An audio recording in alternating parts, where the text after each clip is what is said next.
بسم اللہ الرحمن الرحیم۔ السلام علیکم پیارے بچوں، اللہ تعالیٰ آپ سب کو اپنی حفظ امان میں رکھے، آپ یوں ہی ہنستے مسکراتے رہیں۔ بیٹا آج کی سنہری بات، قائد اعظم کا فرمان ہے کہ میں آپ کو مصروف عمل ہونے کی تاکید کرتا ہوں، کام کام اور بس کام۔ پیارے بچوں، ہمارے قائد بچپن ہی سے محنتی اور اعلیٰ صفات کے مالک تھے۔ جب آپ بہت زیادہ محنت کرتے تو گھر والے آرام کرنے کے لیے کہتے تو آپ کہا کرتے تھے، اگر محنت نہیں کروں گا تو بڑا آدمی کیسے بنوں گا؟ بچوں، آپ نے بڑے ہو کر وکالت کا پیشہ اختیار کیا۔ آپ ایک عظیم رہنما اور بااصول قانون دان تھے۔ پیارے بچوں، قائد اعظم اور آپ کے ساتھیوں کی سخت محنت کی وجہ سے 14 اگست 1947 کو پاکستان بن گیا۔ آپ اس کے پہلے گورنر جنرل بنے، لیکن پیارے بچوں، آپ سرکاری خزانے سے اپنے اوپر کچھ خرچ نہ کرتے تھے اور سخت محنت کی وجہ سے آپ کی صحت خراب ہو گئی۔ آپ نے 11 ستمبر 1948 کو کراچی میں وفات پائی۔ آپ کا مزار کراچی میں ہے۔ دیکھا بچوں کہ قائد اعظم کتنے محنتی انسان تھے اور خود بھی محنت کرتے تھے اور دوسروں کو بھی محنت کرنے کی تلقین کرتے تھے۔ جی یہ تو تھا قائد اعظم کے بارے میں ایک مختصر سا تعارف، اور آج کا ہمارا جو سبق ہے وہ قائد اعظم کے بارے میں ہے، جو کہ نظم کی صورت میں ہے۔ سبق نمبر 9، نظم قائد اعظم۔ نظم قائد اعظم کے شاعر کا نام اسحاق جلال پوری، اسحاق جلال پوری ہے۔ نظم قائد اعظم پڑھتے ہیں۔ جی ساتھ ساتھ بیٹا جو آپ کو نظر آ رہا ہے کہ اشعار انڈرلائن کیے گئے ہیں وہ آپ انڈرلائن کرتے جائیں، مشکل الفاظ بھی انڈرلائن کرتے جائیں۔ جی پڑھتے ہیں۔ اس پاک وطن کا تو رہنما ہے اور بھی رہبر تو ان سے بڑا ہے، ان سب سے بڑا ہے اے قائد اعظم، اے قائد اعظم۔ بیٹا اس شعر میں شاعر کہتا ہے کہ اپنے پیارے ملک پاکستان جس میں ہم آزاد زندگی بسر کر رہے ہیں، قائد اعظم نے مسلمانوں کے لیے الگ ملک حاصل کرنے کے لیے انتھک کوشش کی۔ مسلمان جو غلامی کی زندگی گزار رہے تھے، قائد اعظم نے آ کر انہیں سیدھا راستہ دکھایا جو ہمیں پاک وطن پاکستان کی صورت میں ملا۔ قائد اعظم کی شخصیت ہی سب سے الگ تھی اور قائد اعظم ہی عظیم رہنما تھے۔ انگریز اور ہندوؤں کے بڑے رہنما بھی آپ کی قابلیت اور ذہانت کو مانتے تھے۔ نیکسٹ پڑھتے ہیں۔ باطل کے مقابل کس شان سے آیا؟ باطل کے مقابل انڈرلائن۔ باطل کے مقابل کا مطلب ہوتا ہے ناحق کے سامنے۔ کافر کو پچھاڑا، کافر کو پچھاڑا انڈرلائن۔ پچھاڑا کا مطلب ہوتا ہے ہرانا، کافر کو ہرایا۔ غاصب کو گرایا، غاصب انڈرلائن، اس کا مطلب ہوتا ہے زبردستی کسی کا حق چھیننے والا، اور یہاں انگریز مراد ہیں جنہوں نے برصغیر پاک و ہند پر زبردستی قبضہ کیا ہوا تھا۔ اے مرد مجاہد، مرد مجاہد کا کیا مطلب ہے؟ خدا کی راہ میں لڑنے والا۔ اللہ رے دم خم، اے قائد اعظم۔ دوبارہ شعر کو پڑھتے ہیں۔ باطل کے مقابل کس شان سے آیا، کافر کو پچھاڑا، غاصب کو گرایا، اے مرد مجاہد اللہ رے دم خم، اے قائد اعظم۔ بیٹا اس شعر میں پوری ایک داستان چھپی ہے۔ شاعر کا اس شعر میں کہنے کا مطلب ہے کہ انگریزوں نے برصغیر پاک و ہند پر ناجائز اور زبردستی قبضہ کیا ہوا تھا۔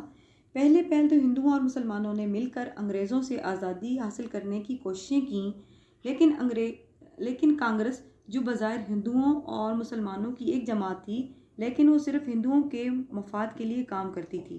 لیکن قائد اعظم نے اپنی ذماہنت سے ان کے ناپاک ارادوں کو جان لیا اور ہندوؤں اور انگریزوں کو شکست دے کر 14 اگست 1947 کو پاکستان بنا کر اپنے آپ کو پوری دنیا میں منوایا۔ نیکسٹ پڑھتے ہیں۔ اے دین کے خادم، خادم کا مطلب ہوتا ہے خدمت کرنے والا۔ اے قوم کے محسن، محسن کا مطلب ہے احسان کرنے والا، قوم پر احسان کرنے والا۔ ہم تجھ کو بھلا دیں ہرگز نہیں ممکن، سب اپنے پرائے بھرتے ہیں تیرا دم، اے قائد اعظم۔ اس شعر میں شاعر قائد اعظم کی خدمات کو سراہتے ہوئے کہتا ہے کہ آپ نے مسلمانوں کو الگ وطن دے کر ہم سب پر احسان کیا۔ قائد اعظم چونکہ عقل مند انسان تھے، وہ جانتے تھے کہ مسلمان ہندوؤں کے ساتھ رہ کر آزادانہ اسلامی اصولوں پر عمل نہیں کر سکتے، اس لیے آپ نے الگ وطن بنا کر نہ صرف دین کی خدمت کی بلکہ قوم کے بچے بچے پر احسان کیا۔ بیٹا نیکسٹ پڑھتے ہیں۔ تو زندہ رہے گا تے کے اوپر پیش ہوتی ہے، تے پیش واو تو زندہ رہے گا، پائندہ رہے گا، پائندہ انڈر لائن، اس کا مطلب ہوتا ہے قائم رہنے والا۔ ملت کا ستارہ تابندہ رہے گا، تابندہ کا مطلب ہوتا ہے چمکتا ہوا۔ رحمت کا نشان ہے اسلام کا پرچم، اے قائد اعظم۔ اس شعر میں شاعر کہتا ہے کہ ہمارے ملک پر اسلام کا جھنڈا لہرا رہا ہے اور لہراتا رہے گا۔ یہ جھنڈا ہمارے لیے رحمت کا نشان ہے۔ پہلے ہم غلامی کی زندگی گزار رہے تھے، اب آزاد اسلامی ملک میں سانس لے رہے ہیں، اور جب تک یہ دنیا قائم ہے قائد اعظم کا نام زندہ رہے گا اور ہماری قوم کی قسمت کا ستارہ یوں ہی چمکتا رہے گا انشاءاللہ۔ امید ہے بچوں آپ کو یہ نظم پڑھنی آ گئی ہوگی اور اس کی وضاحت بھی سمجھ آ گئی ہوگی۔ اب ہم مشکل الفاظ اور اشعار جو ہیں املا کے اشعار اس کو پڑھیں گے۔ پہلا لفظ ہے باطل کے مقابل، باطل، بے الف با تو لام تل، باطل کے مقابل، میم قاف الف قا بے لام بل، مقابل۔ نمبر 2 غاصب، غین الف غا صاد بے صف، غاصب۔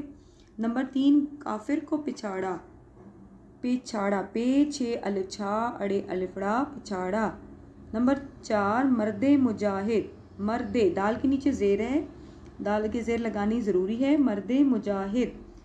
نمبر 5 پائندہ، پے الف پا حمزہ نون دال ہدا پائندہ۔ نمبر 6 تابندہ، تے الف تا بے نون دال ہدا تابندہ۔ نیکسٹ ہے ملت کا ستارہ، میم لام تے ملت، کا کاف الف کا سین تے الف تا رے ہرا، ستارہ۔ اب املا کے اشعار پڑھیں گے۔ اس پاک وطن کا تو رہنما ہے اور بھی رہبر تو ان سے بڑا ہے۔ نیکسٹ شعر، اے دین کے خادم، اے قوم کے محسن، ہم تجھ کو بھلا دیں ہرگز نہیں ممکن۔ اب ہم حصہ معروضی بھی حل کریں گے۔ امید ہے آپ نے غور سے نظم پڑھی اور سنی ہوگی۔ ہر سوال کے 4 جوابات دیے گئے ہیں، ان میں سے صرف ایک جواب درست ہے۔ پہلا سوال، قائد اعظم اس پاک وطن کے کیا ہیں؟ رہنما، سائنسدان، طبیب یا مفکر؟ تو بیٹا درست جواب کیا ہوگا؟ ویری ایزی، رہنما۔ نمبر 2 قائد اعظم نے کس کو پچھاڑا؟ غاصب کو، کافر کو، دشمن کو یا انگریزوں کو؟ جی درست جواب ہے کافر کو۔ نمبر 3 قائد اعظم دین کے کیا ہیں؟ خادم ہیں، عالم ہیں، خطیب ہیں یا محسن؟ جی درست جواب خادم۔ قائد اعظم قوم کے کیا ہیں؟ خادم، محسن، استاد یا عالم؟ جی درست جواب محسن۔ ہماری ملت کا ستارہ ہمیشہ رہے گا، درست کیا جواب ہوگا؟ تابندہ، روشن، تاریک یا اونچا؟ تو درست جواب ہے تابندہ۔ امید ہے آپ نے یہ سارے سوالوں کے جواب درست دیے ہوں گے۔ اب آپ بیٹا ڈائری نوٹ کر لیں، ٹیسٹ ہے آپ کا کل پاکستان کے ہمسائے ممالک کی مشق، الفاظ معنی، الفاظ جملے اور سوالات کے جوابات۔